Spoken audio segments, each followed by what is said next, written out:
Imam Siraj Wahhaj is the Imam of Masjid Taqwa in Brooklyn, New York. And he is well known among Muslims in North America as a dynamic speaker and supporter of Islamic causes. Imam Siraj accepted Islam in 1969 and he received Imam training at Qura University in Mecca in 1978. And he has gone on to become a national and international speaker on Islam. He has been the Vice President of ISNA US since 1997 and has served on Majlis Ashura since 1987.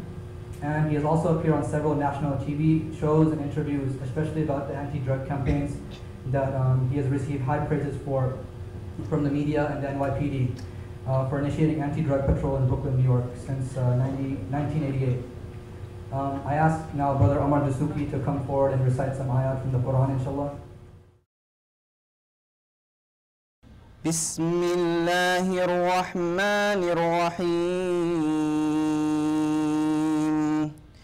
قل يا عبادي الذين أسرفوا على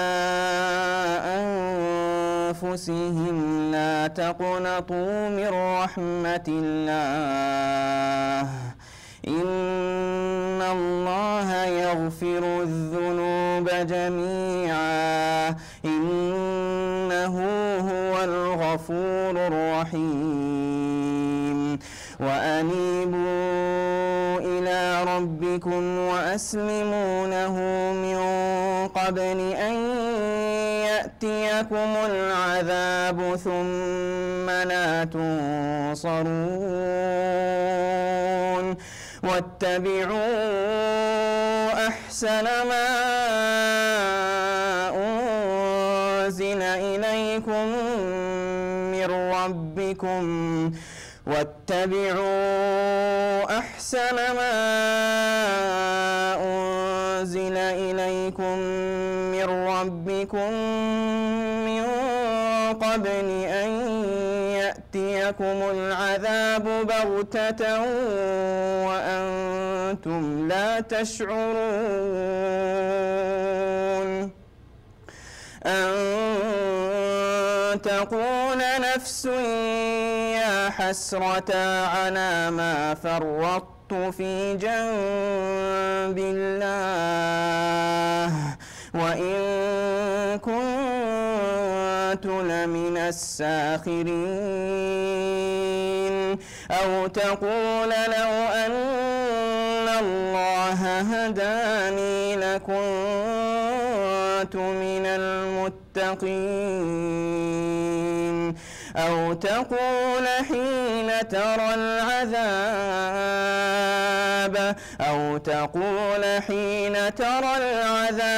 لو أن لي كرة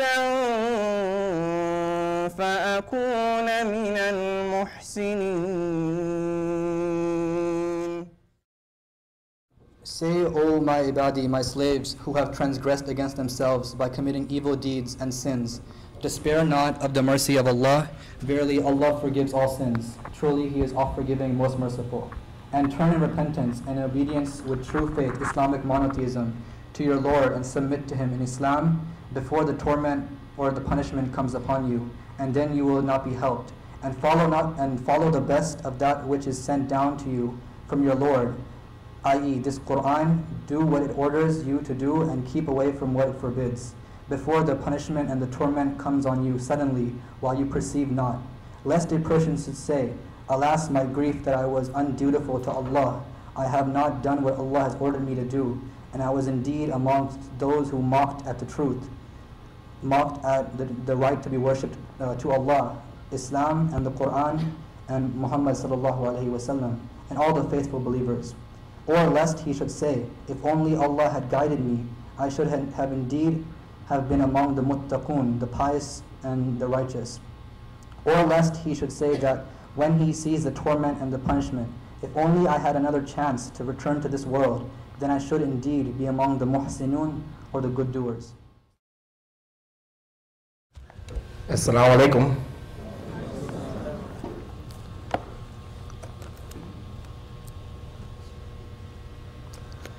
You look good. Bismillah ar-Rahman ar-Rahim. Alhamdulillah. Ashhadu an la ilaha illallah wahdahu la sharika lah. وأشهد أن محمدا عبده ورسوله أما بعد. Brothers and sisters, the students of George Mason University, especially the MSA, I am very humbled by your invitation of me to come tonight to speak to you for a few moments in what I believe to be a really critical discussion, not just for Muslims on campus, not just Muslims in America, not just Muslims around the world, but for every American, indeed every human being. We have to ask ourselves the question, how do we get back on track? Indeed, many of you sit here and may think you're on track. And you don't really need this lecture. I believe all of us are off track. Beginning with the imams, the heads of nations, parents, teachers, I believe all of us are off track. My objective tonight is to get you to see 5 things. If I do these 5 things, I'm going to be happy. And you're going to have to help me because each of these 5 things are going to take about an hour and a half. Nobody's laughing. Number 1, if we leave here and I have adequately given you, number 1, the nature of God. The nature of God, or if you like, the attributes of Allah. Lahu al-asma'ul husna, He has the most beautiful names. We cannot have this topic tonight going back until you understand about the Creator. So number 1, I want you to know about the Creator. Number 2, tonight I will talk about the nature of man. Not the nature of Muslims, but the nature of man. Number 2 and 2A, I want to talk something about Muhammad sallallahu alayhi wasallam under the title, The Nature of Man. Number 3, I put that as a separate category, so you could make it 1, 2, 3, if you like, or 1, 2, 2, and 2A, if you like. But let's call it 3. Let's keep it a separate category. I want to spend a couple of minutes talking about Prophet Muhammad, peace and blessing be upon him. I want to tell you why I want to talk about him in terms of this topic. So number 3, I want to talk about the nature of sin. The nature of sin, number 4. And number 5, I want to talk about how to get back. And in the talk, these 5 points I'm going to be weaving back and forth, in and out, so that you get a good picture. And I want you to remind me if I forget. I want to give some nasiha, some advice to the American justice system or criminal system. I'm going to give some advice based upon what we will get from this talk. If you remind me, would you remind me, inshallah? Don't let me walk out without giving the advice to the American criminal justice system. Okay, would you do that? That's your responsibility. Now, number 1, and I will debate any of you on the issue that I'm about to bring. My argument tonight is no one knows anything about Allah. God, no one knows anything about God except what He reveals about Himself. Other than that, you're guessing and you're speculating. You can't think what you think you know God is unless He reveals Himself. And who does He reveal Himself to? He reveals Himself to prophets. and messengers. According to our tradition, there have been 124,000 prophets called Al-Anbiya prophets, and 315 messengers, Rasul, in the plural, Rusul. I wish I had a board to write with, but you're going to have to use your imagination. I can write on that? There's something I can write on? All right, that's okay. You know, I'll write here. You'll see it, inshallah.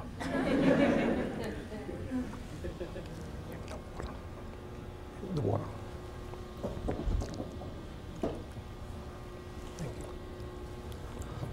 So, every messenger, Rasul, is also a prophet. Nabi, the plural, Al-Anbiya. But every Anbiya, every prophet is not a messenger. Messengers are higher levels. And these 315 messengers, they receive books. The Quran mentions many of them Allah doesn't mention in the Quran. The Bible mentions some of them, the Bible don't mention all of them. And of those 315 Rasul messengers, in the Quran, 5 of them are mentioned in a very special way. These are the highest level of prophets. 5 of them are mentioned, I will mention them. Abraham, Noah, Moses, Jesus, and Muhammad. Special of the 315, 5 of them are specially mentioned in the Quran in a very, very heavy level, higher than the others, and that is Noah, Abraham, Moses, Jesus, and Muhammad. Peace and blessings of Allah be upon them. If you want to know about God, you have to go to the Torah. Where does the Torah come from? The Torah comes from Allah. وَأَنزَلَ التَّوْرَاةَ وَالْإِنْجِيلَ. And God, Allah, revealed the Torah to the great prophet Moses. So Muslims must believe in the Torah. The Torah is not an inferior book. Allah mentioned فِيهَا هُدًى وَنُورٌ. In the Torah is guidance and light. If you want to know about God, then you have to get it through Moses. Peace and blessing be upon him. Muslims believe in Moses. آمَنَ رَسُولُ بِمَا أُنزِلَ إِلَيْهِ مِنْ رَبِّهِ وَالْمُؤْمِنُونَ كُلٌّ آمَنَ بِاللَّهِ وَمَلَائِكَتِهِ وَكُتُبِهِ وَرُسُلِهِ. We believe in the angels, we believe in God's books, all of them, and we believe in all of God's prophets. So where did the Torah come from? It came from Allah. True? Where did the gospel come from? The gospel comes from Allah. فِيهِ هُدًى وَنُورٌ. And in the gospel, revealed to who? Jesus. Peace and blessing be upon him, is guidance and light. So all of the revelation of all of the prophets we believe in.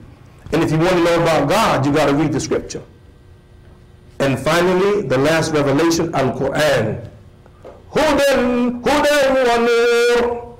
Guidance and light from the Quran. And if you want to know about God and the nature of God, you can't guess and you can't speculate. You got to read the scripture. Now, I'm going to choose a few verses from the Quran to make my point about the nature of God.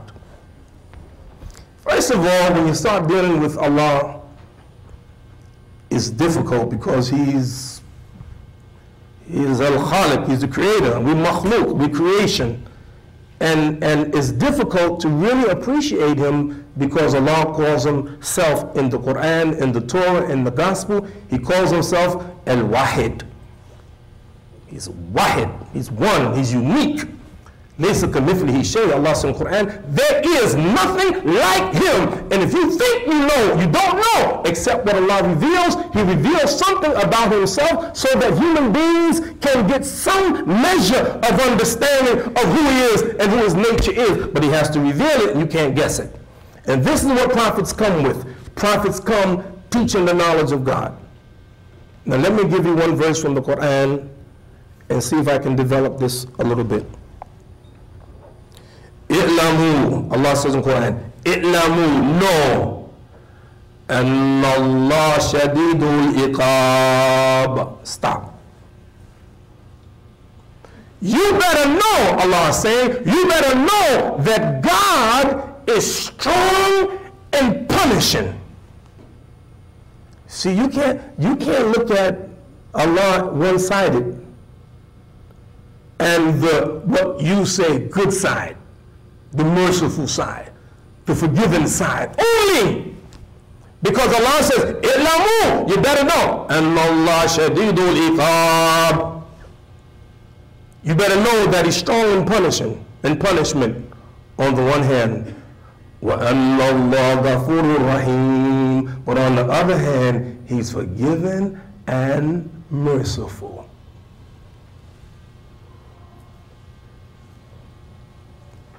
And sometimes we're not sure whether we're going to see the punishment of God or his mercy. يغفر لمن يشاء ويعذب من يشاء. He forgives whomever he pleases, and he punishes whomever he pleases. And no one can change him from his will. Either he's going to punish or he's going to forgive. But you better know that he has both of them. And that's going to be critical when we get into the last portion about how to come back to him. Now, let me give you an example. Prophet Muhammad, peace and blessing be upon him, says something incredible in one of the traditions. He said, لا يعلم المؤمنون عند الله من العقوبة. If the believer knew the extent of Allah's punishment, none of them, not one, would expect to go to paradise. By the way, this hadith, you want to check it? Rawahu Muslim. It's a Muslim hadith in the volume called At-Tawbah, forgiveness. That if the believer understood the extent of God's anger, his punishment, not one of us would think, would anticipate, would expect to go to paradise. And I'm going to give you some examples. And then he ended by saying, وَلَا يَعْلَمُ الْكَافِرُ مَا عِنْدَ اللَّهِ مِنَ الرَّحْمَةِ. And if the disbeliever knew the extent of Allah's mercy, every one of them would think that they would go to paradise. Huh? You see? And the key for us is to, number one, understand him, know him, what makes him angry, and then also know what can get his forgiveness. That's what we want to do, because we want to come back. Because my position tonight, you ready? You ready? You ready? My position tonight, all of us are far gone. All of us. And that's why in the Bible it says in the Bible, there's not one righteous, no, not even one. I'm going to talk about that in a minute. Because some of you sitting up here think you're okay. But you're not. I'm going to show you in a couple of minutes. All right. What are we talking about? We're talking about the nature of Allah, because we have to understand, if you want to make tawbah, you want to get back on track, you better know what the track is, and you better know the one that you got to get back to. Two examples. How many of you have pets at home? Raise your hand. You have a pet, man?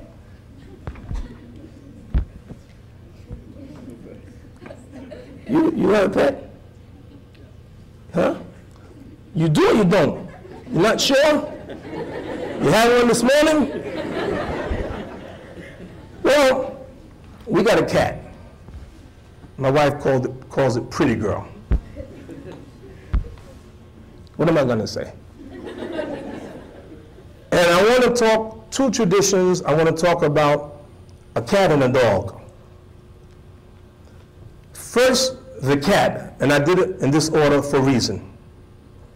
According to our tradition, this tradition is called Muttafaqun alayhi. It's in Bukhari hadith and Muslim hadith, one of the most authentic hadith. Udhibat imra'atin fi hirra. A woman was punished in the hereafter, in hellfire, by God because of a cat that she had, that she locked up in the house, and she didn't feed it, and she didn't give it water, and nor did she let it go so it can get its own food and water, and she locked the cat up until the cat died. And the Prophet said that Allah punished this woman in the hereafter, in the hellfire, because of a cat. This is Allah, the Lord of the worlds, the supreme being, the creator of everything, is punishing his great creature man, human beings, because of what they did to a cat. And you see these people who are making dogs fight and kill each other? Man, shoot, man.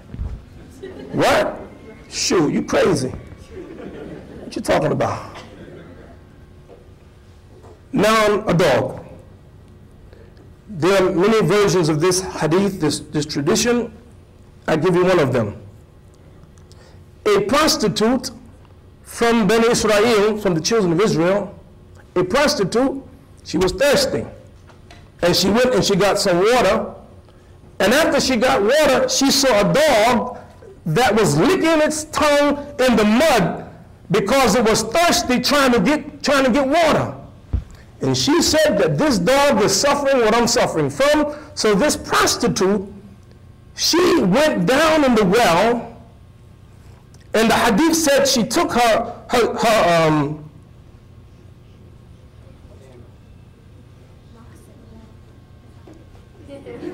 shoe. You thought I was searching for something heavy, right? Her shoe. And she put water in the shoe, put the shoe in her mouth, and climbed out of the well and gave water to a dog. And the Prophet said, peace and blessing be upon him, that Allah looked upon that deed of the woman, and he was pleased, and he forgave her sins. And one tradition said he entered her into paradise. For giving water to a dog, go to paradise. Water to a dog, the God, the creator of the heavens and the earth.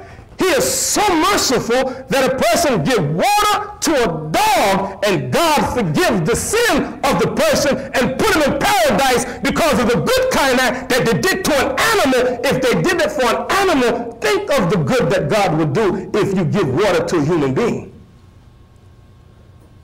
Right? So now look at you. You got them both.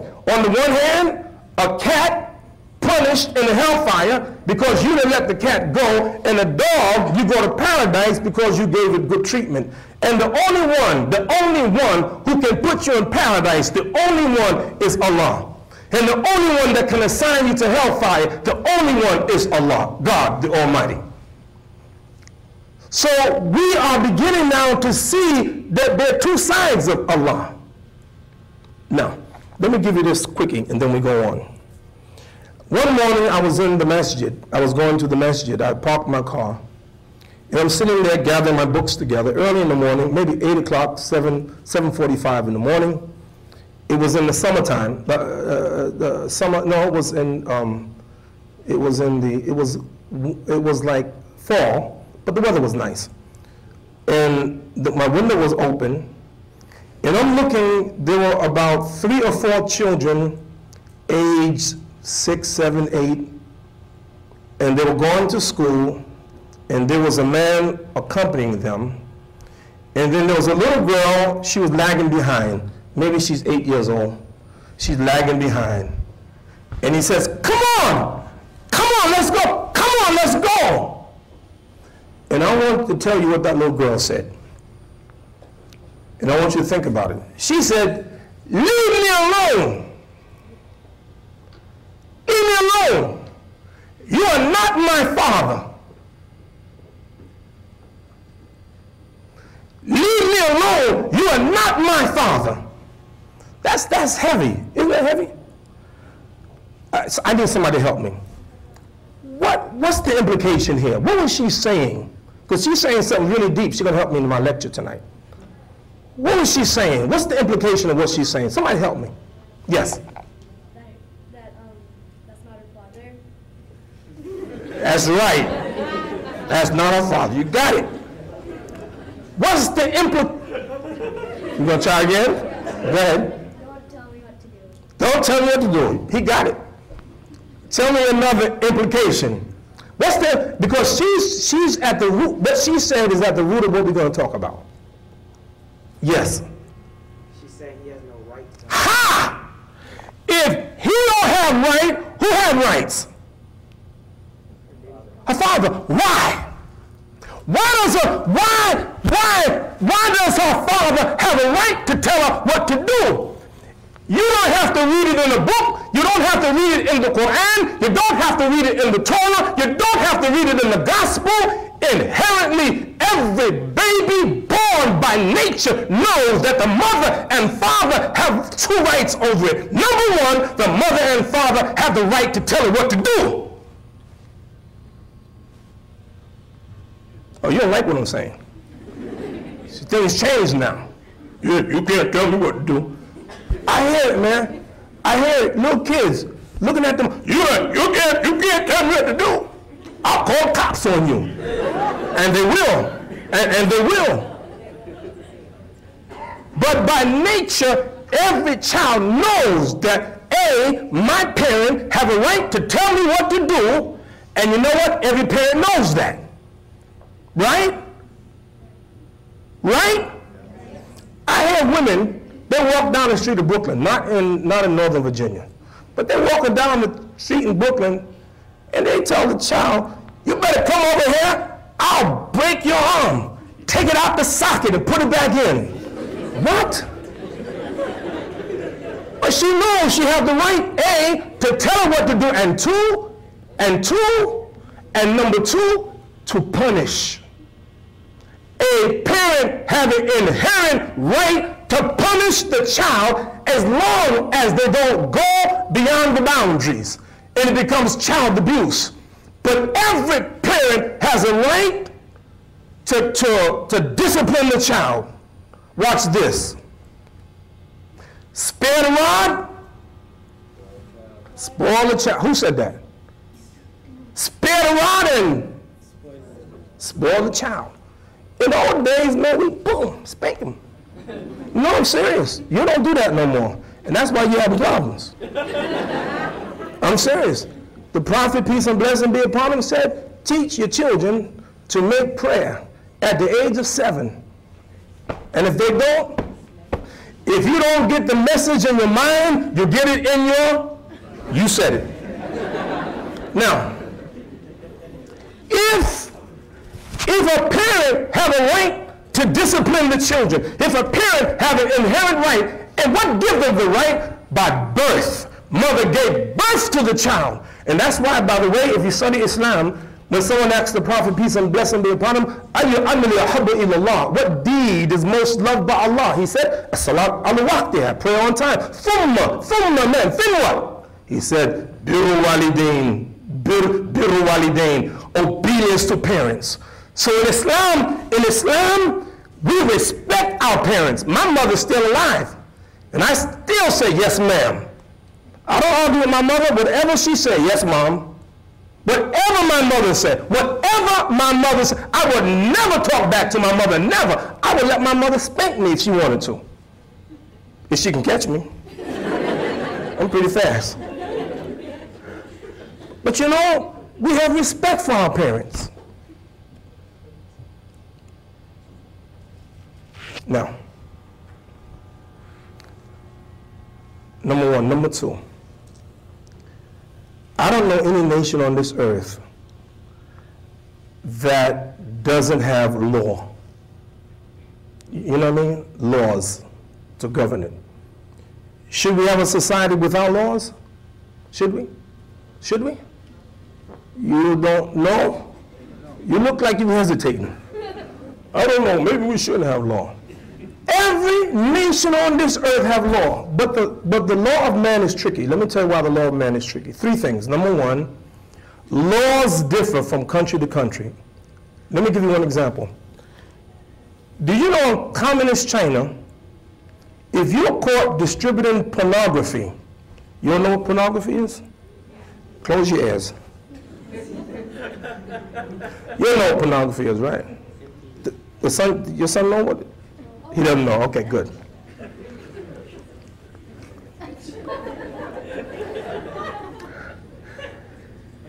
You know, if you're caught selling pornography in communist China, you know what the punishment is? Death. Immediate death. Laws differ from country to country.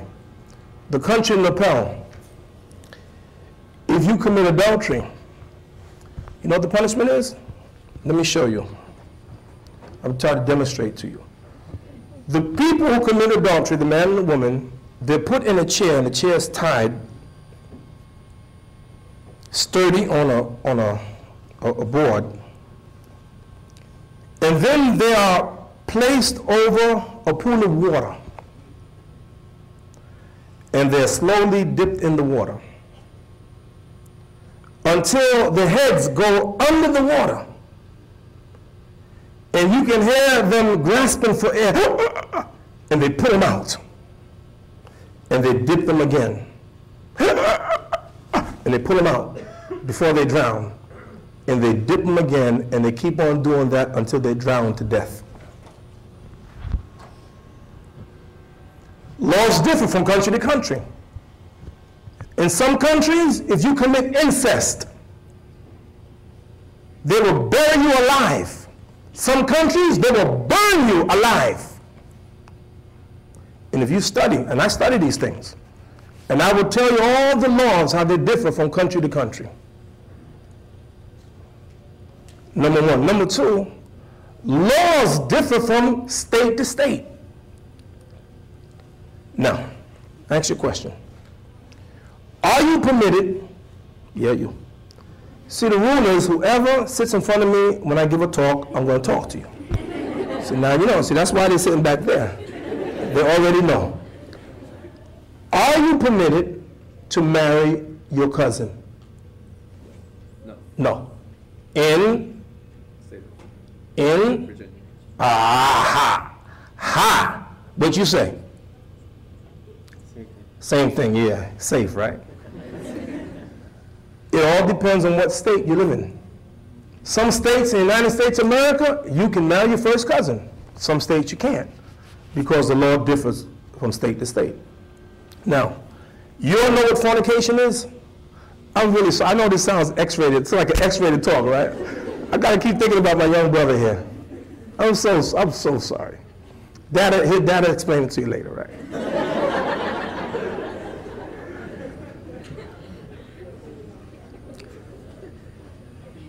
Do you know that fornication, two unmarried couples, two unmarried people, in some states, like Michigan, you know what the penalty is? $5,000 fine and 5 years in prison. It's on the books. But in the state of Arkansas, the punishment for adultery, fornication, adultery, the punishment in Arkansas, $20 fine. You get my point? State to state. Number three, laws differ from time to time. So the laws change. The laws in America from the days of the old colonial is different. They have strong laws that protected the family, and those laws have changed. And by the way, just to be honest with you, is that even though these laws exist on the books, they're seldom enforced. So I said Michigan, but they don't enforce it. Okay? So what am I saying? What point am I making? If the country has the right, if the legislative, if the judicial have a right, if the executive have a right to carry out the law, if the legislative have the right to make the law and the judicial to judge the law, and they punish you, you punished in this country, in any country, if you violate the law of that country, right? If in some instances there's death penalty, and these penalties are the creation of man. If man has a right to create law and punish, if parents have the right to order the children and to punish them if they disobey, then you tell me how come Allah, God, the creator of all of us, he don't have the right to punish us. He has the right to punish us. Am I right? And you know what? Really, brothers and sisters, that's why Allah says in the Quran, يَغْفِرُ لِمَنْ يَشَاءُ وَيُعَذِّبُ مَنْ يَشَاءُ وَاللَّهُ عَلَى كُلِّ شَيْءٍ قَدِيرٌ. Allah has power over all things. Now, so number one, we got that out the way, the nature of God. Number two, the nature of man. This will take a few minutes. Now, brothers and sisters, I'm going to tell you something about yourself. Don't worry, I'm in the same category. We are all sinners. We are, all of us. Every one of us who stand and who sit here, mothers and fathers and grandmothers and grandfathers and teachers and presidents and judges, and all of us are sinners. A couple of things I want to take from tradition. Let me give you one which I think is the most remarkable. I taught this tradition about to give you, and one of my students said, Imam Siraj, that is very dangerous. What you said is very dangerous. And I'm going to say it to you. But the Prophet said, peace and blessing be upon him. Listen to it. It is a very deep statement. He said, sallallahu alaihi wasallam, law lam tudhnibu, law lam tudhnibu, لجعل بقوم يذنبون فيستغفرون الله تعالى فيغفر لهم. And he began the statement by saying, وَالَّذِي نَفْسِي بِيَدِهِ, I swear by him in whose hand my life is. لَوْ لَمْ تُذْنِبُوا, if you, human beings, had not committed any sin, Allah would have destroyed all of you and brought people who would commit sin so that they can ask Allah's forgiveness so that Allah would forgive them. This is authentic hadith, mutafaqun alayh, Bukhari and Muslim. لَوْ لَمْ تُذْنِبُونَ ذَهَبَ اللَّهُ بِكُمْ وَجَعَلَ قَوْمًا يُذْنِبُونَ فَيَسْتَغْفِرُ اللَّهَ تَعَالَى فَيَغْفِرُ لَهُمْ.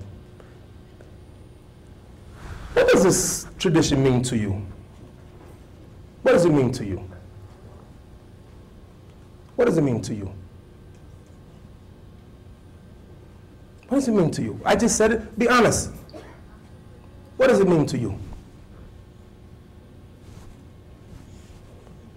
Now I'll raise my hand because I want you to raise your hand.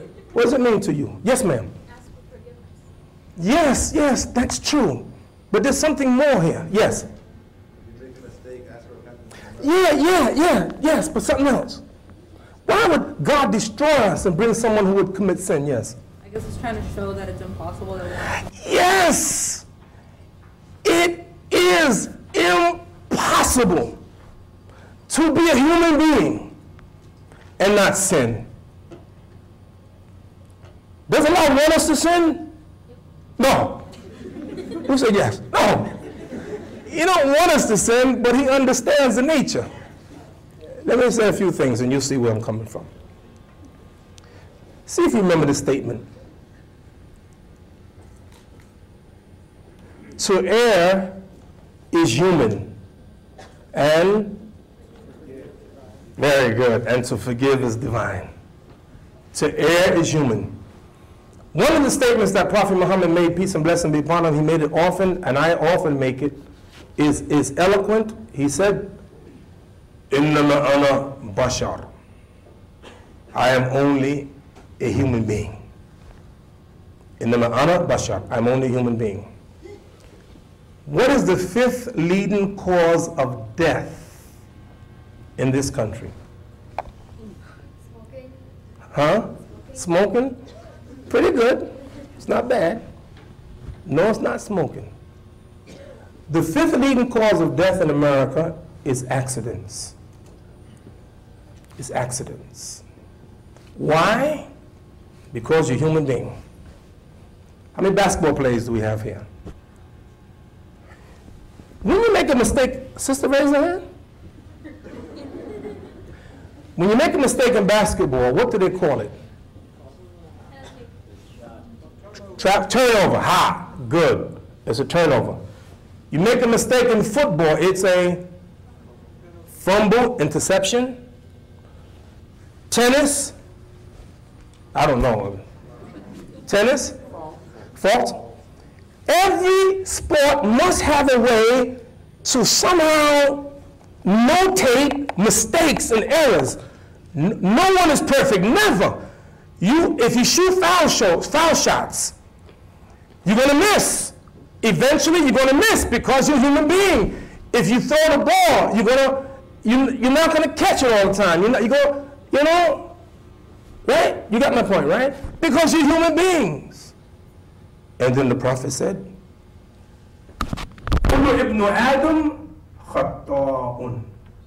every human being is a sinner.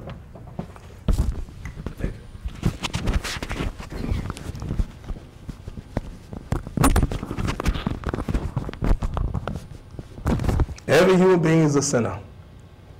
Every human being? Every? Yes? Every human being? Every human being? Every human being? Every human being. And the Prophet Muhammad, peace and blessing be upon him, said that God said, Ya ibadi, kulukun dalun, illa man hadaytu fastahduni ahdikum. All my servants, every one of you are misguided unless I guide you. Therefore, ask me and I will guide you. Every one of you are misguided. Every one of you are misguided unless I, God, Allah, guide you. Therefore, you ask me and I will guide you. Why do you think you say every day, 17 times a day, every day at least, اهدنا الصراط المستقيم اهدنا الصراط المستقيم اهدنا guide me to the straight path, guide me to the straight path. Every prayer, every rakah, guide me to the straight path. You know why? Because if Allah don't guide us, we misguided. Now, here's a tough one. Anybody ever give you a check? Anybody ever give you a blank check? I got a blank check twice in my life. Allahu Akbar. I love it. What if somebody gave you a blank check, Allah, and said to you, no matter what you do, it will never be held against you. You'll go to paradise. No problem, no accounting at all. You understand what I'm saying? No matter what you do, do whatever you want to do. No punishment in this life and no punishment in the hereafter. How many would like that? You don't like that? You don't like this? You don't like it? No? You think it's a trick question, right? Man, tell me, no matter what I do, I'm straight, I'm going to paradise? Shoot. Talking about, man. What would you do? What would you do?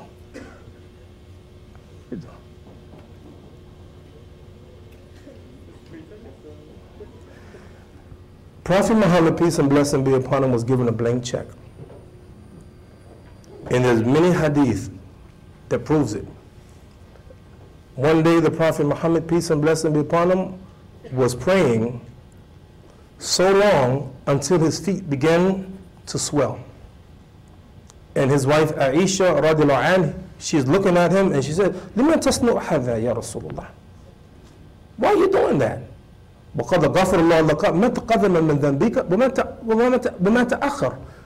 Why are you doing? Allah has already forgiven you your past sins and your future sins. This all throughout tradition. We know that the Prophet Muhammad, peace and blessing be upon him, he has the special thing that no matter what he does, Allah is going to forgive him.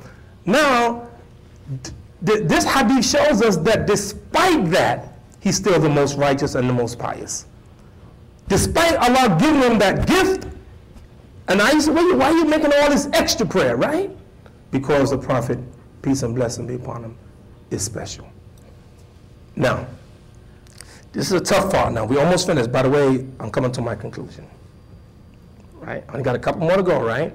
We did the nature of God, nature of man a little bit, and now something about Muhammad, peace and blessing be upon him. I'm going to talk about the nature of sin, and then we're going to talk about how to get back. I'll be finished. I'll be surprised if 2 hours is, and I'm still talking.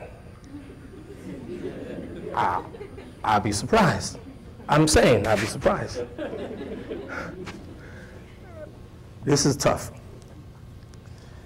Jews, Muslims, Jews, Christians, and Muslims agree with this point. If you ask a Jew, a Christian, or Muslim, who was the first man, they would say Adam. Same name. Adam in Torah, Adam in Injil, Gospel, and Adam in Quran. First man, Adam. We believe that. Now, I don't have time to go into it, but I'll just leave it for you to consider. Moses and Allah has a way of bringing people from different time zones together. So Allah brought Moses and Adam, and they had a debate. And Moses, peace and blessing be upon him. I know it's strange. I know it's strange. But Allah has the power to bring people who have died together to have conversation. We'll talk about that another time. That's what I'm saying. I just kind of leave it for you. This, and by the way, you find it in Bukhari Hadith, volume number 8, under the section called Qadr, the pre-measurement. Anyway, Moses was, and by the way, if you study, you'll find that one of the wisest men ever was Moses. And if you study the Hadith, volume number 4 in Bukhari Hadith, under the section Al-Anbiya, the prophets, it talks about Moses and how wise he was, the smartest human being on the earth. And this is another conversation. But Moses was condemning Adam. He said, you know, God created you, put you in a garden, and you disappointed us. And then Adam said, how can you blame me for something that was written for me before I was created? And then the remarkable thing the prophet said, peace and blessing be upon him, Adam defeated Moses in that argument. It's another issue, but this is just nice for you to think about. You can go, that's your homework assignment. And next time you invite me back, give me the answer. You will invite me back again, inshallah. Now here's a toughie. Let's set the stage first. How many of you want to go to paradise? Raise your hand. Okay, great. Okay. Let me set the stage. Ya Adam, uskun anta wa zawjuka al-jannah wa qula minha ragadan haythu shi'tuma wa la taqraba hadhihi ash-shajarata fatakuna min adh-dhalimin. This is great. This is great stuff, man. This is great stuff. Here, Adam and his wife, I want you to imagine they're in paradise. Can you see it? In everything in paradise, Allah says, you can have anything you want. Anything. One exception. Just don't go near that tree. That's it. You know how big Jenna is? It's bigger than this auditorium. Right? It's bigger than... You're in paradise, man. The place where you want to go, you're there. Both feet are in. And all you got to do is avoid one tree. God, man. One tree. How many of you, and I want an honest answer, think you would not have eaten from the tree? Raise your hand. Good. Very good. Raise your hand. You change your mind? You put it right back down. Raise them up high. Raise them up high. High. Good. How many of you say, yeah, I probably would have eaten from the tree, yeah? Why you say yes? It's just too tempting. I mean, like, when people throw things in your face, I mean, honestly. I love it, yes. When somebody puts something in your face, Yes. you can't have that one thing, it's like, why? Yes. Why can't I have that? Yeah. But God is telling you don't do it. Makes a difference? It does? It does? It makes a difference? Yes? Huh? You're still human. Well, let me tell you something. I agree with you.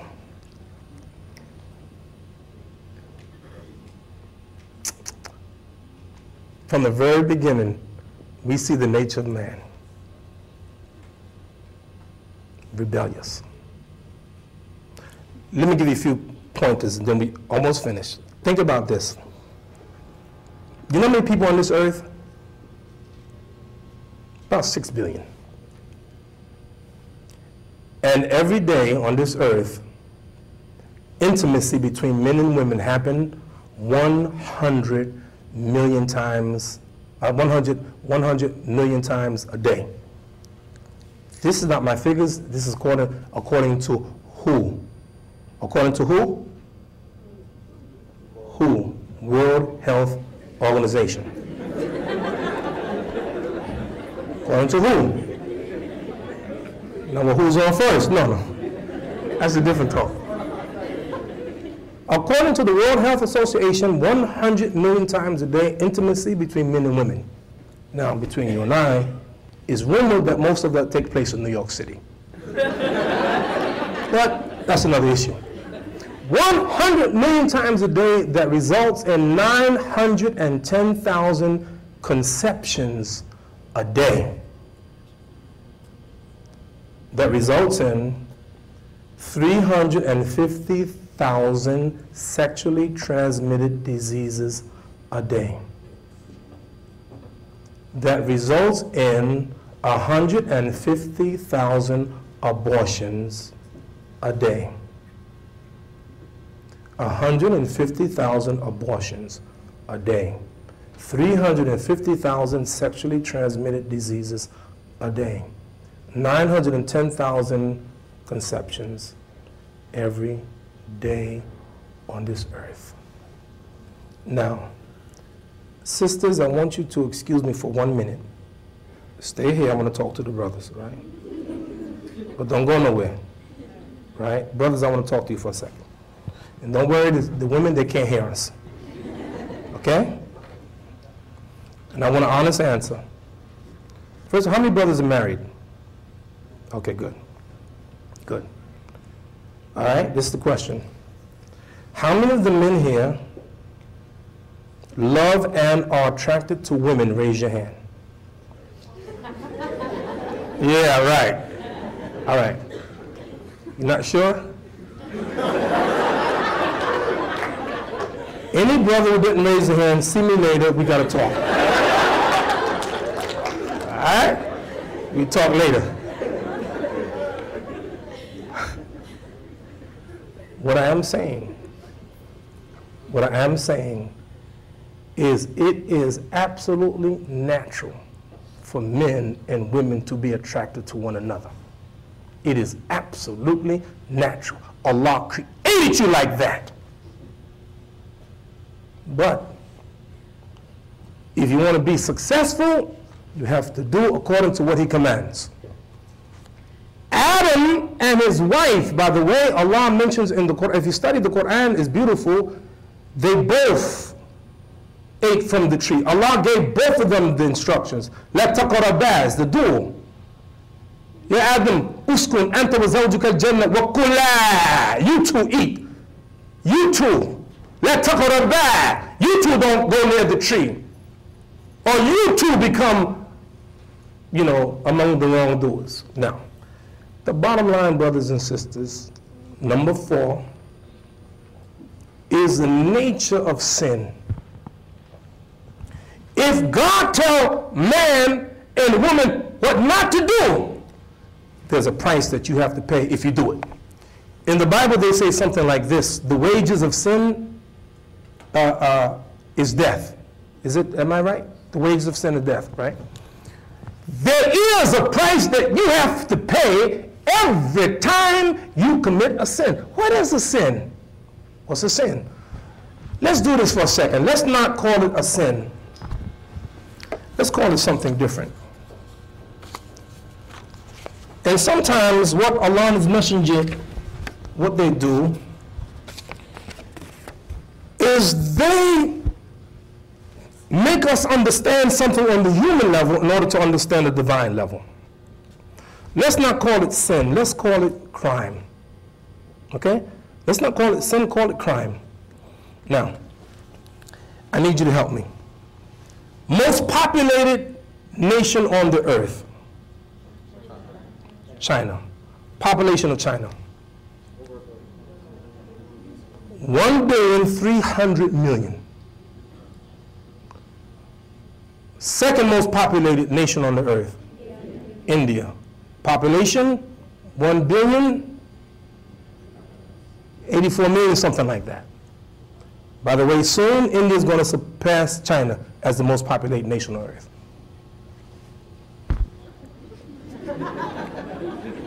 Number 3, third most populated nation on earth. Indonesia? No, not Indonesia. United States of America. United States of America is the third most populated nation on the earth with a population of 300 million. What's the population of China? What did I say? 1,300,000,000. So China has how many more people than America? 1 whole billion more. Yet, Americans have 500,000 more prisoners than all of China. Just think about it. If all of the people who are under the supervision of the criminal justice system in America, if they were a state of the United States of America, they would be the 16th most populated nation in America, 16th most populated state in America. You with me so far? Now let me read this to you, it's going to blow your mind. These are not my figures. These are the figures from the FBI. And what you do, see that book there, brother? Show them just show the book. This is called the World Almanac. I advise all leaders to pick this up every year. And these give you the actual facts. This tells you what's going on in America and what's going on around the world. You don't have to guess. These are the actual facts. It's the World Almanac, comes out every year. And I get them, 3 companies put them out, put them out, I get all of them and I compare them. This is what I do. This is my, I'm a researcher. I'm not a speaker. No, really, I'm very, very shy. I am. Now, this is put out by the, these are the latest figures put out by the FBI. It's a number of victimizations. That means people victim of crimes. All of them together, are you ready? In the United States, 23,440,720 victims of crime.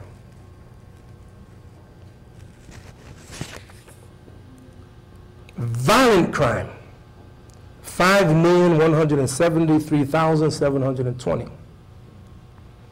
Property crime, 18,039,930. Theft,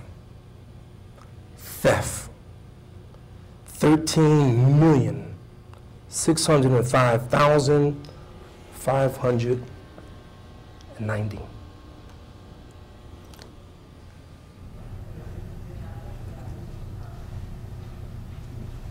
The prisons are filled up with people. Man is a sinner. Man is a criminal. And you want me to be honest with you?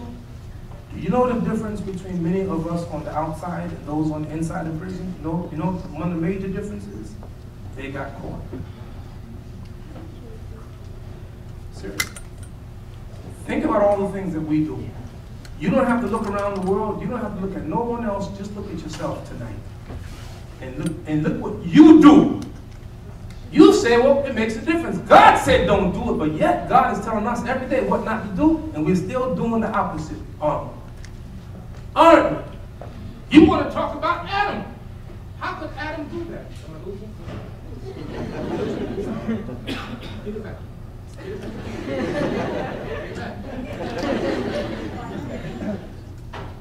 There you go. There you go, boy. Don't give me a mic, man. Be here all night. Allah gave Adam instruction, no problem. How many instructions does he give us? Ask a couple questions. How many in here are Muslims? Raise your hand. Okay, good. Ask you a couple questions. This is my own, I did some research. It's not scientific, it's a little study. According to Cornell University, they did a study in 2002. And they said that there are 8 million Muslims in America. That's what they say. And they said at the present rate of expansion or growth of Muslims in America, they said, Cornell University, by 2014, there will be 16 million Muslims in America. And let me ask you this question. See if you agree with my finding. Do you think that there are more Muslims who go to the masjid or Muslims who don't go to the masjid? Who say don't go? Who say go? I agree with you. I agree with you.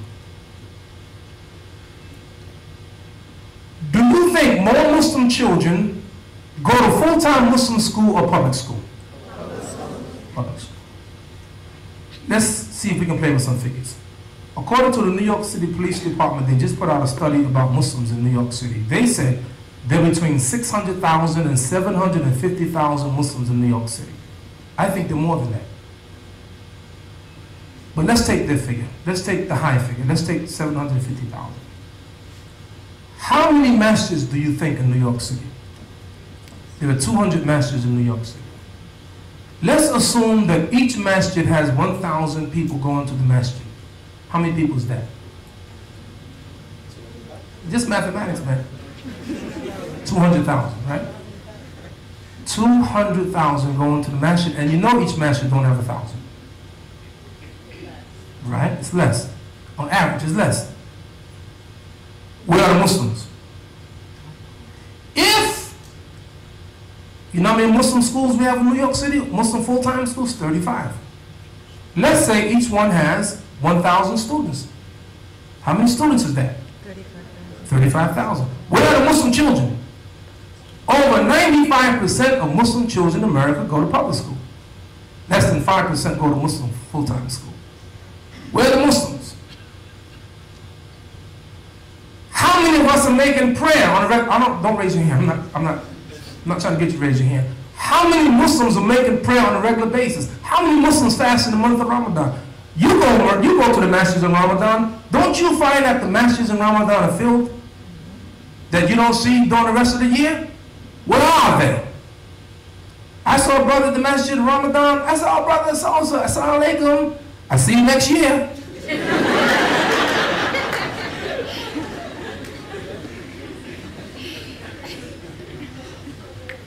I had to give the Eid prayer once. I was in the city. Please don't ask me the city. Don't ask me the city. Don't ask me the city. And I had to give the sermon. So, you know, the Eid prayer, it's like 8 o'clock in the morning. 8:15, 8:30, something like that. So I said, brothers and sisters, oh no, I'm sorry, the organizer said, brothers and sisters, Imam Siraj is about to give the Eid prayer. It's very important for those of you who did not pray Fajr prayer this morning. You should pray it now first. Stand up now and pray your Fajr prayer. Now I had my back. And I said, I refuse to look. But temptation got the best of me. And I heard all this rustling and moving around. And I looked and behold, 75% of the people were standing up making Fajr prayer. How many of us are making Fajr prayer? Only Allah knows. How many of us really fast in the month of Ramadan? Because nobody knows. Because in the presence of everybody, we look like we're fasting. We look like we're good Muslims. But the reality is, Allah knows really what we do in the public and what we do in private. I give you a quick example from the Quran, which is very beautiful. You see, brothers and sisters, one of the worst things that you can be is a hypocrite. See, what do you mean a hypocrite? A hypocrite is a person who shows one thing to the public, in private there's something different. I give you an example. Look at this verse from Quran and give me 5 minutes, I'll be finished, inshallah. Can I get 5 minutes? 5? Okay. 5 minutes, I promise you I'll be finished. I'll be finished in 5 minutes, inshallah.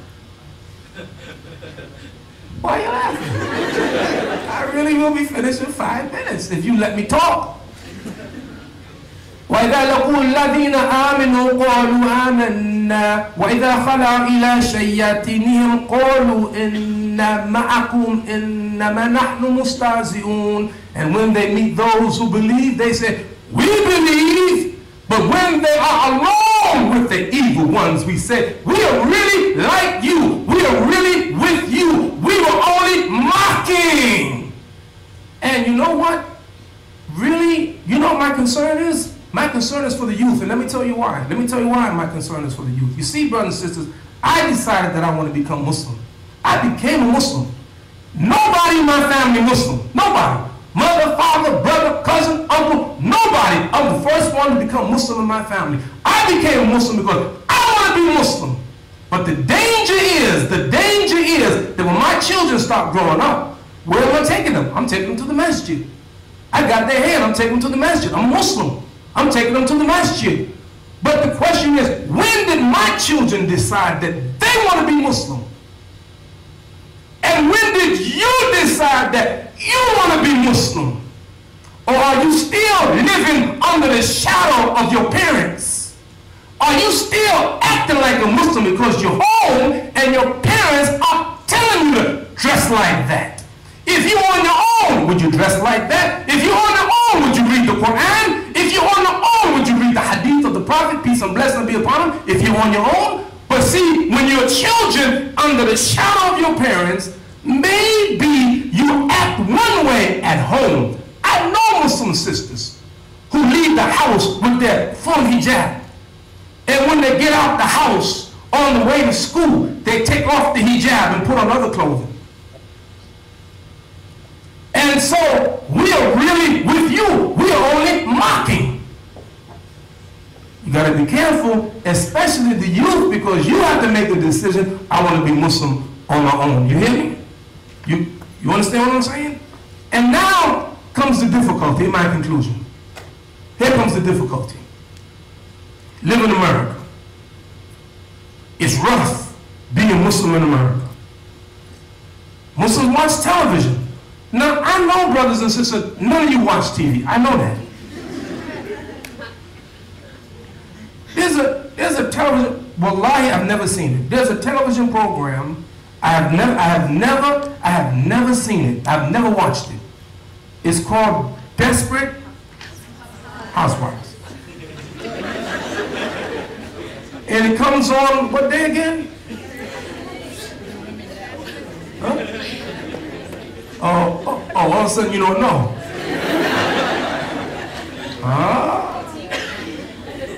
I believe. I read an article in a magazine, front page, Desperate Housewives, and I read about the program. I know what kind of program it is. And I believe there's worse than that. I believe, and you'll tell me later what they are. I think if you watch, and now I'm being honest, does Desperate Housewives a half an hour or 1 hour? 1 hour. If you watch it 1 hour, you probably commit at least 1,000 sins. I'm serious. You can't watch these programs and not be accumulating sins. You're looking, first of all, brothers, you're supposed to lower your gaze, man. Now I heard that on some of these shows, I said, now I know what the brothers do. They say, you know what, man, this is research. Turn it on, astaghfirullah. Look, astaghfirullah, look at these doing. You see these devils, look, this decadence, look at this stuff. Oh, how would be that?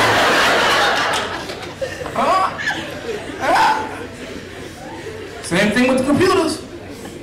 Same thing. I'm just going to check it out. I'm not really with that. I know a brother and sister, you're not going to believe this. Let me tell you something. I hope none of you have a drug problem. I'm serious. I hope none of you have a drug problem. The drug problems are serious. By the way, we had a brother in our community, Abdul Rahman. He was on drugs for 30 years. This man got the AIDS virus. He's my height, 6 feet tall. He got down to 60 pounds, wallahi. And the doctor told him, you're going to die. You're going to die. He said, leave me to talk to someone who knows. And he said he called to Allah. He was on drugs for 30 years. He called on to Allah. That was 15 years ago. You see him today, a picture of health, wallahi. Looks good and clean. He's our brother. Anyone have a drug problem? We get this brother, Abdul Rahman. This brother is so good, I'm telling you. He can look at you and tell what drugs you're on. When he comes, everybody's going like this. No, I'm serious. You say, man, that brother over there, he's on crack. That sister, she's smoking reefer. I'm serious, honestly, he can do that. Allah blessed him. He's been there. He's been there. So brothers and sisters, what I'm saying to you in my conclusion is this. When you commit sin, it is not to your advantage. And by the way, this is what Allah says in the Quran, النَّبِيُّ أَوْلَى بِالْمُؤْمِنِينَ مِنْ أَنفُسِهِمْ. The Prophet, peace and blessing be upon him, is closer to the believers than themselves. You have to believe that every commandment that Allah gives you is for your best interest. And whatever He says stay away from is to your detriment if you don't. And Shaitan will do the opposite. He will whisper to you to do those things that will bring you down. And the real danger is you young brothers and sisters on these college campuses and young brothers and sisters in this world. It's a test, it's a fitna, it's a trial. But I say to you, my conclusion, that you got to come back, and you can come back. And let me say that this is critical. There's a case going on in New York City right now, and it's a case in court. It's about an FBI agent who became corrupted.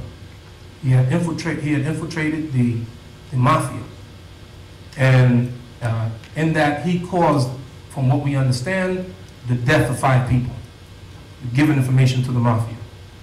One of the people in the mafia, they gave him immunity to testify. And the district attorney asked him, how many people did you kill? He said, I stopped counting at 50. I stopped counting at 50. There are people, brothers and sisters, who murder every day. In this country, some 20,000 Americans will be murdered every year. Now,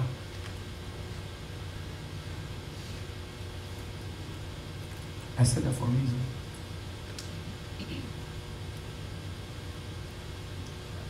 I said that for a reason.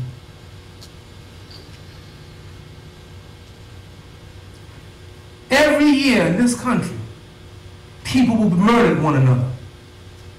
The first murder on the planet Earth didn't take long. The first son of Adam murdered. There was a man in one of the traditions who murdered 100 people. Let me go back. He murdered 99 people. and he wanted to make tawbah, what I want you to make today, turn back to Allah. And he went and asked the question, who's the most learned person on the earth? They said, Rahib, a monk. He went to this monk and said, I murdered 99 people. Can I make tawbah? He said, no. And he killed the monk. A lot of wisdom in that. You know what I'm saying? A lot of wisdom in that. He told him no, and he killed the monk. Then he said, who's the wisest person on the earth? They pointed to a alim, rajulun alim, a knowledgeable man. He said, I killed 100 people. Is there a way for me to make tawbah, repentance to God, to come back to God? He says, yes, there is a way. Nothing can stop you from making repentance to your Lord. Nothing. And he told him what to do. This man, he said, the place that you live in is a wicked place. Go to this place where people worship God and they don't associate gods with them. Go worship with them. So the man, he went, and on his way there, he died.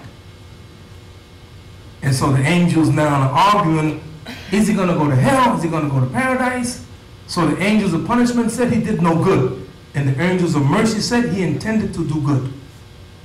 So Allah sent an angel, and the angel measured the land where he came from and where he was going, and he said, whichever's closest, the angels can take them. Angels of forgiveness or angels of punishment.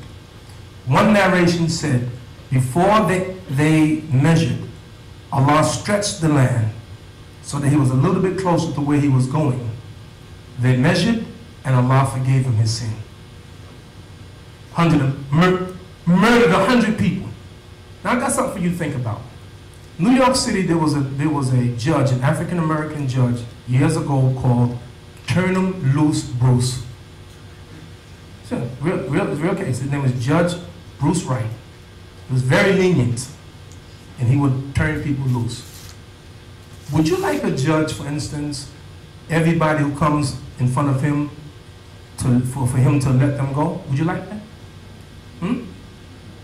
No one would like that. Why? It's not just.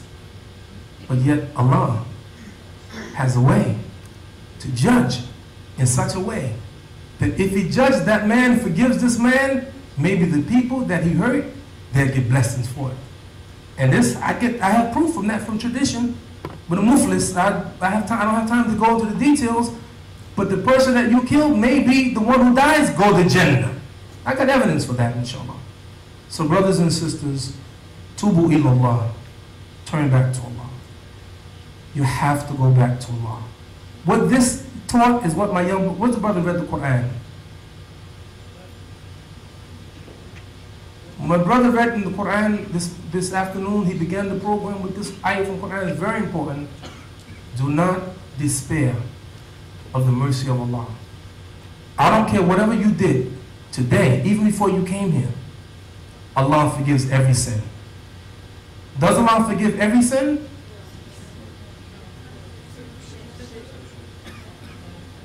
Almost. Yes, Allah forgives every sin, including shirk, if you do it while you are alive.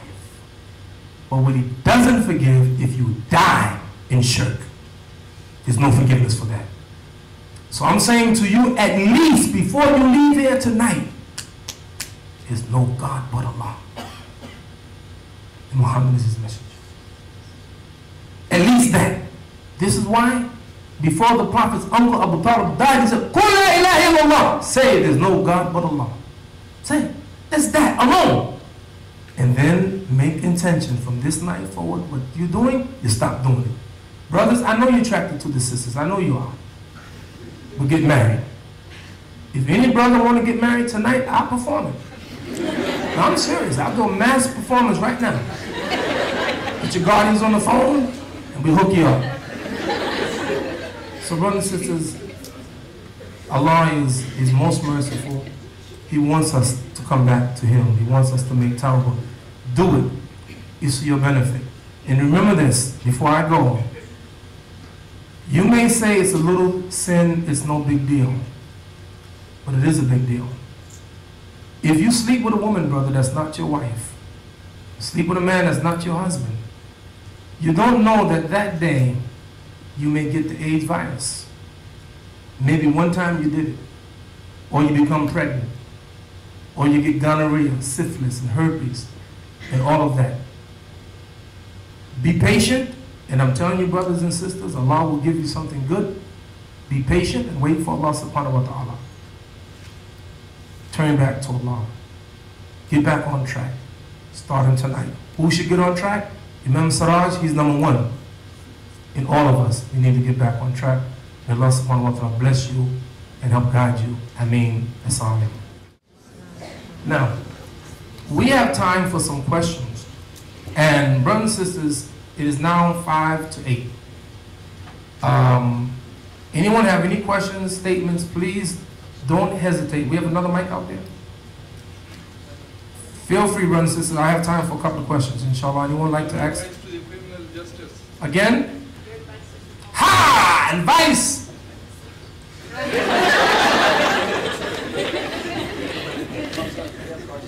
Okay. Now, brothers and sisters, let me tell you something. My advice to the criminal justice system, do you have any idea how many Muslims in the prisons of America? According to all that I've researched, there are at least 300,000 Muslim inmates in the prisons of America. Many of them converted in prison. I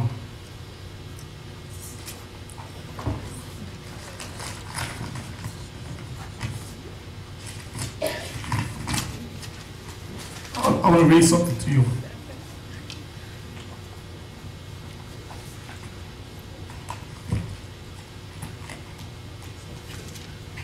I get letters all the time from prison. I thought this was a very special letter. Just want to read a couple of sentences. I think it helps to make my point.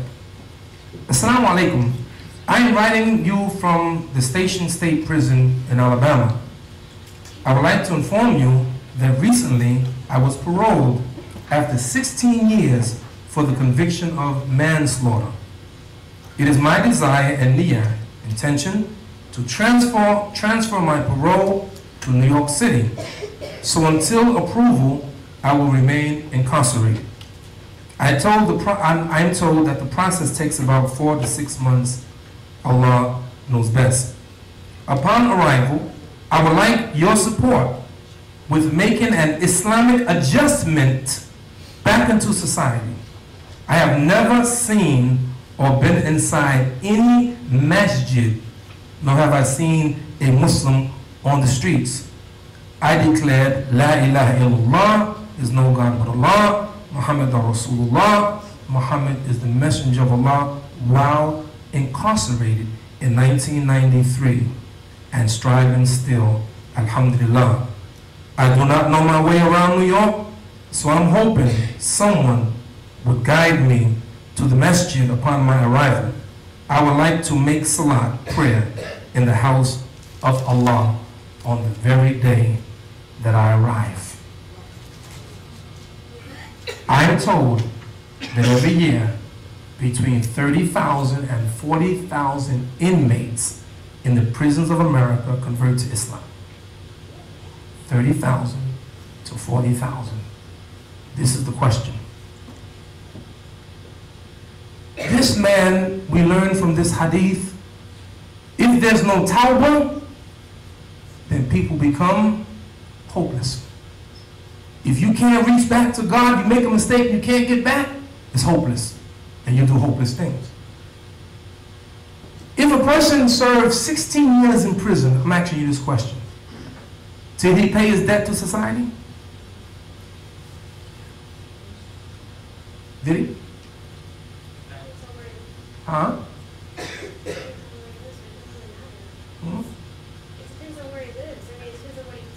But this is the question.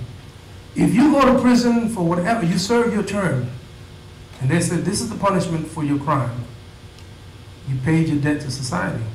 But the problem is when you come out of prison, you never paid your debt because you are stigmatized for the rest of your life.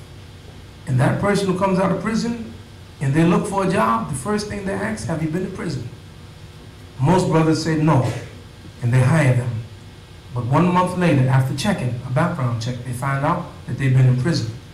And then they fire them on the spot.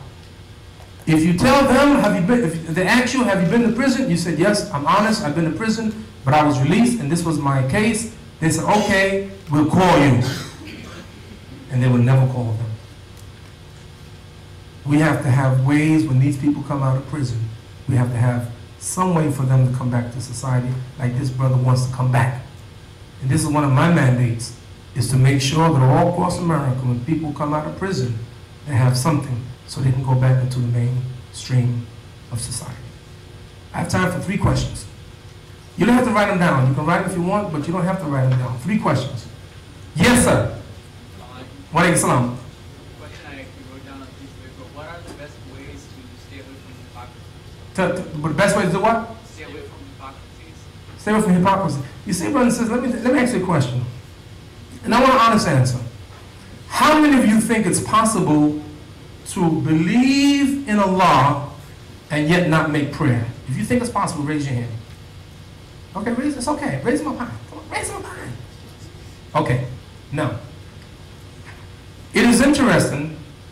I have never ever read in my Islamic life, and I've studied, and I'm not an alim at all, but I have never ever read any suggestion or hint that it is possible to love Allah and not pray.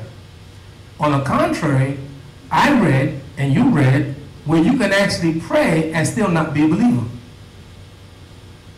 وقالت الأعراب آمنا وقالت الأعراب آمنا وقولوا أسلمنا ولما يدخلوا الإيمان في قلوبكم. Say, the desert Arabs say, we believe. Say not that you believe, say that you have accepted faith. You become Muslim, but faith has not yet entered your heart. Do not hypocrites pray? Hypocrites make pilgrimage to Mecca? Of course they do. But the opposite is never true. If you really believe, it's impossible to really believe and not make prayer. You can't do it. You can't do it. Because once you realize that this is what, really, this is what Allah says. I mentioned the hadith earlier. The deed most loved by Allah, as-salatu ala waqtiha, is prayer on time. If you study, the more you study hadith, you see the significance of prayer. No Muslim is going to not pray. Now, I'm not saying that we don't get lazy or miss a prayer here and there. I'm not saying that. But I'm saying if you want to get back, on track, you start making your prayer. You want to get back, you start making your prayer. And one of the ways to get rid of hypocrisy is one of the things, brothers and sisters, you know about yourself. If you know that you go into the masjid and you make prayer, but you don't make prayer at home and nobody's watching you, you need to do it at home when nobody's watching you. That's how you know for sure that you're getting away from nifaq or hypocrisy. That's the key, because the whole idea of hypocrisy is doing it in front of other people. Because you're not doing it for Allah. You do it for Allah, you don't care who's looking. You do it for Allah subhanahu wa ta'ala. The more you study, the more you read, the more you're with Muslims, you will see that you will get some of that on you, and you will become stronger in your iman, because one of the great ways to become stronger in your iman, your faith, is to be with people who are strong in their faith. Now, brother says, I don't mind you make me read this stuff. I don't want to read this stuff. I want you to raise your hand. I know this is probably weird, but there are many sisters and brothers who are struggling about marriage issues. What do we tell our parents that we want to get married, or the reasons? Oh, when we tell our parents we want to get married, they give us no answer. Like different culture, language, finish school first. We want to do right, but we can't leave the parents. I got you. I know what you're trying to say. I get your point. Let me tell you something, brothers and sisters. Let me tell you something. One of the greatest struggles that these young men are going to have is struggles with women. Now, we need to talk to the uncles. I talk to the uncles and the aunties about that. And it's real, because the Prophet, peace and blessing be upon him, said, I didn't leave anything more harmful as a test for the man than the women. And likewise, women for the man, because of that electricity, that bond that I talked about. And I'm one who always encouraged people to get married. And the Prophet did it, peace and blessing be upon him. He encouraged them to get married at an early age. And there are ways that we can do it. And I'll just say this. Listen, I know the Prophet said, peace and blessing be upon him, that we should fast, and you should fast, but you should fast and also get married. Now I know it's easy to say. I like this question. That's very good. Can anyone or does anyone have the right to judge you on your past, even if you had a child before you became practicing Muslim or been to prison? I'm saying this, brothers and sisters, even if you're Muslim and you made a mistake, it's okay.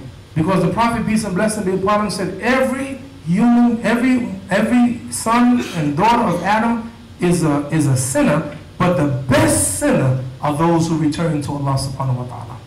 فَتَلَقَى آدَمُ مِنْ رَبِّهِ كَلِمَاتٍ فَتَابَ عَلَيْهِ إِنَّهُ التَّوَّابُ الرَّحِيمُ. And Adam made a mistake. And he learned from his Lord words of inspiration, and he asked Allah's forgiveness. Allah is often returning to forgiveness. I'm saying, brothers and sisters, listen. You made a mistake. We all make a mistake. We all make mistakes. But I'm saying, it's not the end of the life. It's not the end of the world. And in this country, 30,000 Americans take their lives in suicide every year. People are ashamed. They can't look at themselves. I'm saying, put your head up. Allah blessed you. You know, there was a woman, years ago, a black woman, she was raped by a white man. And as a result of the rape, she became pregnant. Could you blame her if she had an abortion? Who would blame this woman? She got raped by a white man. You know what? She had the baby. She decided to have the baby. And she gave birth to a little girl, beautiful girl. That girl grew up to be the mother of Malcolm X. You see, brothers and sisters, sometimes we try to cover up the shame and do something worse. So there are women who have one abortion after another, after other, after other, after other, and the child is innocent, and they're so ashamed of themselves that they want to take their own lives or take the life of their unborn baby, and thus compounding the sin. I'm saying, make tawbah to Allah subhanahu wa ta'ala. There was a woman during the time of the Prophet, peace and blessing be upon him. She committed adultery, and she became pregnant. And she came and confessed to the Prophet, peace and blessing be upon him.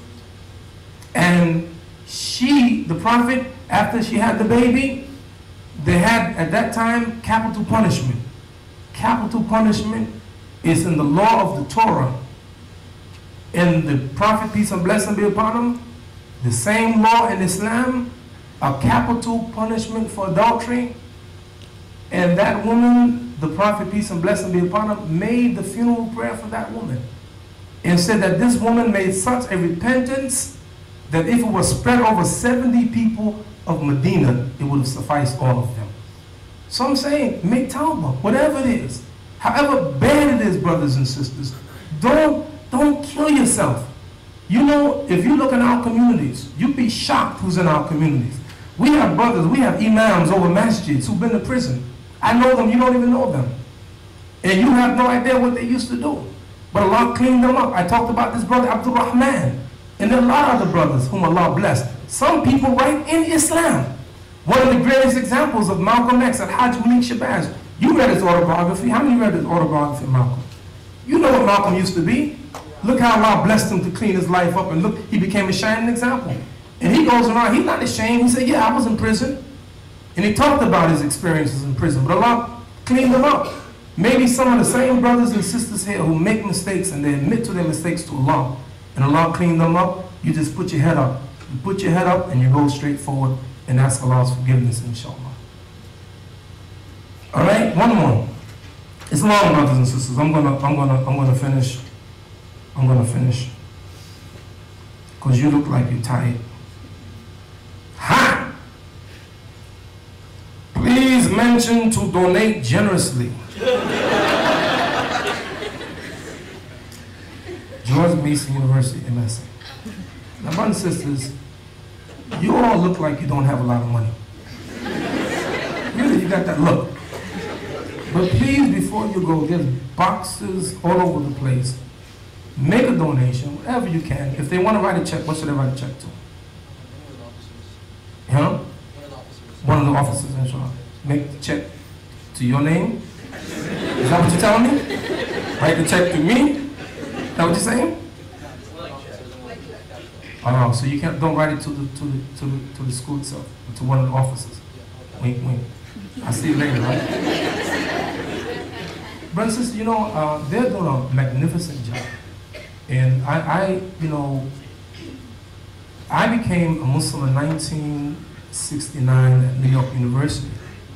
And I wish there were an MSA then. There was no MSA. And because there was no MSA, I joined what Malcolm joined. I joined the Nation of Islam.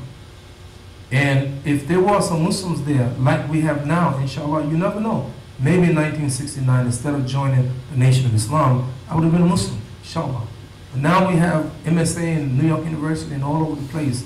And the brothers and sisters doing a magnificent job here. And Brother Farouk, may Allah bless you. This is your last year, right? Brother Farouk, Yusuf, right? And doing a wonderful job. So please, brothers and sisters, make a donation. And inshallah, they will take that money and do some very good and beneficial things. And finally,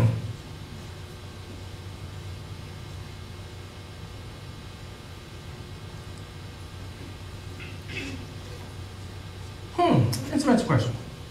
This is a very interesting question. This will be the last one. You had mentioned that all the sons of Adam are sinners. Prophet Muhammad, peace and blessing be upon him, we know that Allah forgave him and made him free of sin. Now, let me say this. I mentioned the hadith that Aisha said, radiallahu anha, لِمَا تَسْنُوا هَذَا يَا رَسُولُ اللَّهِ, why do you do this? Allah has forgiven your past and future sins. Don't ever get confused with the sins of the Prophet with the sins of human beings. These are very, very small things that we don't even consider sins. It's something very, very, because the Prophet is so sensitive to his obedience of Allah subhanahu wa ta'ala, like Abasa wa tawalla. A man came and the Prophet frowned. So Allah puts it in the Quran. You know what I'm saying? It's so minute, we don't even consider them sins. And us, but he's a human being. He's a human being. So the person goes on to say,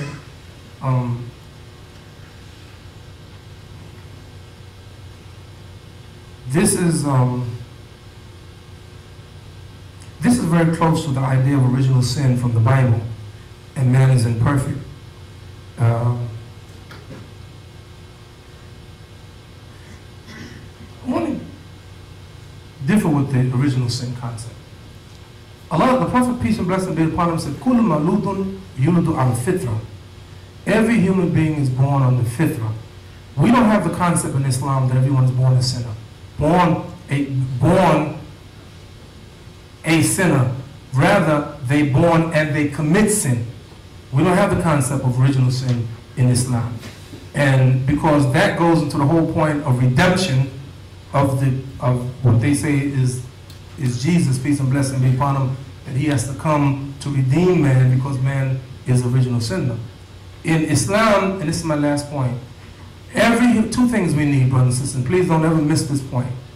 Number one, we need work. We have to fast. We just finished the month of Ramadan fasting. Why did you fast? Why did you fast? Think about what the Prophet said. Min soma Ramadan imanan wa ihtisaban ghufira lahu ma taqaddama min dhanbihi. Whoever fasts in the month of Ramadan, Allah will forgive them their sins. Every year, everything you do, why are you doing it? Allah will forgive you your sins. Allah will forgive you your sins. So number one, we have to do some work. We have to pray. You cannot not pray. You cannot not fast. You got to do it. But the other thing the Prophet said, peace and blessing be upon him, very interesting. He said, none of you can go to Jannah by your deeds alone. You need the grace of Allah. He said, Ya Rasulullah, you too? He said, me too. So don't, and it's beautiful. You know why? Because you don't get arrogant. Because you know how human beings are? You know, you mess it up every time. Put man in Jannah, he mess it up. No, I'm serious. That's the way we are. That's how you get down. That's how human beings get down, you mess it up. So now, you know, a person, they do everything right. They make their prayer. You heard about this young man? He was so pious, he had a reputation of his piety.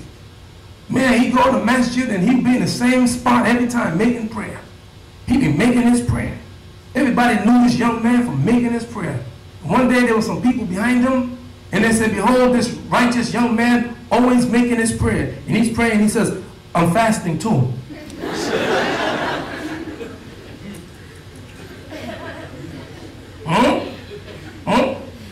Get all arrogant. Now you got, you know, man got a turban to the sky. And that's okay. No, that's okay. They're not wrong. But somehow with the turban and the foul and the bed and the henna, I mean, let me tell you something. No, I want you to understand this. Let me tell you something. I like henna, man. I put some henna on. You know henna, right? I put henna on, shit, really. Honestly, when I put henna on, it was too bright for me. It was too red. I don't want to look like that. I want to do it, so I'm looking for the best one. If you got some good henna, let me know. I went to a program in Albany, and there was a sister there. I hadn't seen a sister in 15 years. You know, she used to be one of my, you know, students. I said to the sister, I said, Assalamu alaikum. I was really excited. I hadn't seen her yet. I said, Assalamu alaikum. She said, Walaikum salam. Where's your henna? What? What? It's not fard. It's like, I didn't make salat. Where's your henna? You make salat? It's not, you see, it's sunnah. If brother wants to wear the henna, it's okay. If you don't want to wear it, it's okay. I'm still a Muslim. So we get to the point now, we see a Muslim, and we looking, you know, we pull out a ruler. Come here, man. Let me measure. What are you doing? What are you doing? What are you doing? What are you measuring? What are you measuring? You want to measure someone's iman? You can't do it. You can't measure their iman. So what I'm saying is that you can become arrogant even in your righteousness and self-righteous. So now you got your head up, you're like a peacock. You know what I'm saying? You all that now. And see, and you got to be careful, see, because a lot do this because the person maybe all his life he's righteous, and right before he get to that door, he start acting like a devil, and then wind up going to hellfire. You know what I mean? So don't, even if you're doing good and khair, ask Allah subhanahu wa ta'ala for blessings and keep you on the straight path. Because there's two ways that you can lose your religion. There's two ways. You can lose it from a blowout, or you can lose it from a slow leak. A blowout, a person will begin the day believing, and by the end of the day disbelieve. That's a blowout. How you do that? How you do that? Some trial, some difficulty, it happens to you. And what you gonna do? You lose your job. What you gonna do? You kicked out of school. What you gonna do? You failed the test. So what? So what? You got divorced. So what? You're homeless. So what? Come to Masjid Al-Taqwa. We got one block from the masjid, a homeless shelter for men. Come here. We take care of you. We put you in a homeless shelter for a couple of weeks and then find a place for you. You understand? It's not that bad. Someone said that suicide is a permanent solution for a temporary problem. So you get righteous and you get big-headed. Humble. Be humble. So you can lose your faith, a blowout, or you can lose a slow leak. The last point. The last point. What is a slow leak? Years ago, there was an experiment.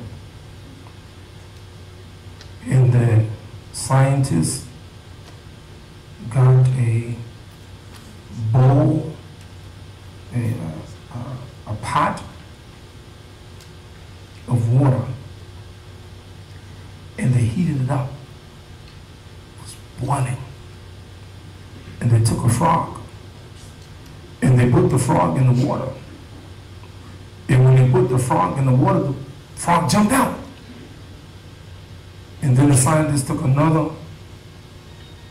pot of cool water and put the frog in the cool water. And then the scientists put a slow flame under the pot until the water slowly heated. And that frog stayed in the water until it died. Why? Because the change is so subtle, so very subtle. You're watching Desperate Housewives week after week. Subtle. Subtle. You're on the computer in addresses where you ought not be. It don't happen overnight. It's subtle. You read in magazines that you ought not read. It's subtle. It's real subtle.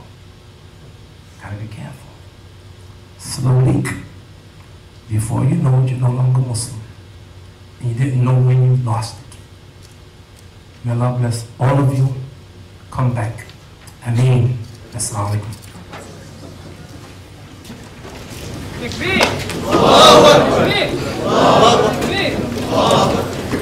Jazakallah khair, Imam Siraj, for coming out and giving this fantastic lecture.